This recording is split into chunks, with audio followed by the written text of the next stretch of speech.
invest in Toronto pre-construction projects? Should we assign before closing to enjoy the capital gain, or should I become a landlord to collect rental income? Hi, my name is Priscilla. I'm your real estate broker in the Greater Toronto area. Today, let's talk about pre-con investment.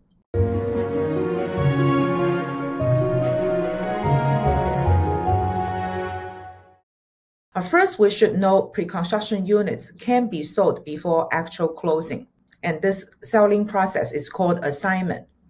What assignment really sells is not the property, it's actually the agreement of purchase and sell, or contract.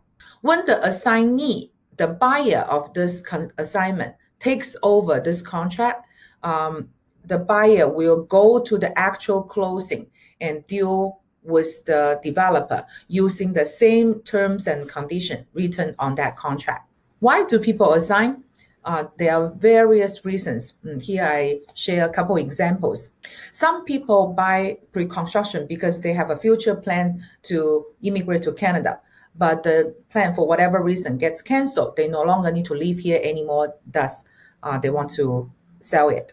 Or some people purchase pre-con in the sense that they want to avoid the non-resident speculation tax, which happens on the closing day. At the time for the purchase, they're hoping at the closing day of this pre-con, they would have already obtained the PR status, which comes later than their expectation. They want to avoid the NIST, so they no longer want to close the pre-con units. The most common reason for people to assign this pre-con is because their income status changed, their financial status no longer is as strong as when they purchased the unit. They couldn't qualify for enough loan, hence they want to sell this property. But today, let's focus on if we are financially viable, we are capable of closing, should we assign or should we become a landlord to enjoy rental income? Both of these two scenarios have their own pros and cons. So let's go through them together. So if we assign, the most obvious benefit would be we can enjoy a lump sum of capital gain. We also no longer need to worry about any of the closing costs, such as land transfer tax, development charge, legal fees, so on and so forth. We no longer need to apply for mortgage, because that would be the responsibility of assignee, the one who takes over the contract. But the downside of assignment is also very obvious. So 100% of this net capital gain is taxable. It will become your total income, add on to your regular income to be taxed. And if you happen to be a high income earner, at 40-50% of tax rate, then 40-50% of that net capital gain will be taken away by CRA. So that's a quite significant amount of money.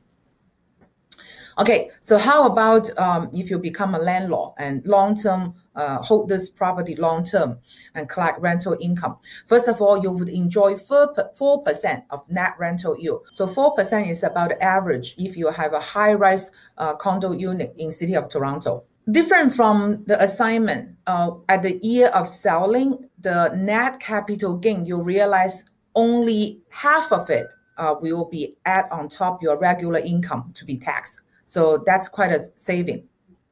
It's also beneficial if we want to do our tax plan, because you don't need to sell right away. You can hold it until the time you have a lower income, lower tax rate, such as after you retire. One thing you do need to prepare is that you have to pay HST housing rebate back to the developer. When we purchase a pre-con unit, government first assume all the pre-con units are purchased for self-residence. So the purchase price does not include any HST. But if you don't purchase this for your residence purpose, instead it's an investment, the government would no longer supplement the HST rebate to the developer. So the developer has to turn around, ask this $24,000 from the buyer. So at the closing, we have to pay the developer through our lawyer. However, the government does encourage investors to supply this unit back to the market to create accommodation. So after we obtain 1 year rental lease, we can claim refund of this 24,000. Note, it's after we obtain the lease, not after you rent for 1 year. So right away after you find a tenant using the lease agreement, you can already start the claim of the refund.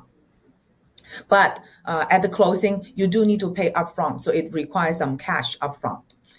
All right, so this is the pros and cons of these two scenarios. So to sum, should we assign or should we long-term hold? For me, my personal view is that if it's financially possible, then we can get sufficient loan, we should close and hold, especially if we're a high income earner, to avoid the high tax. Assignment should always be used as insurance for buyers if at the closing the buyer lose the capability to close. But it shouldn't be used as a sustainable investment strategy, because not only the tax would be very heavy, also if we frequently flip or assign this pre-con, just consider the transaction cost every time you have to pay your realtor 4 to 5% commission fee. So that's also quite high amount. So do take advantage of the high rental yield of Toronto's condo units. So this is the end of this video. If you have any needs to purchase or assign a unit, please feel welcome to talk to us. Looking forward to connecting with you soon.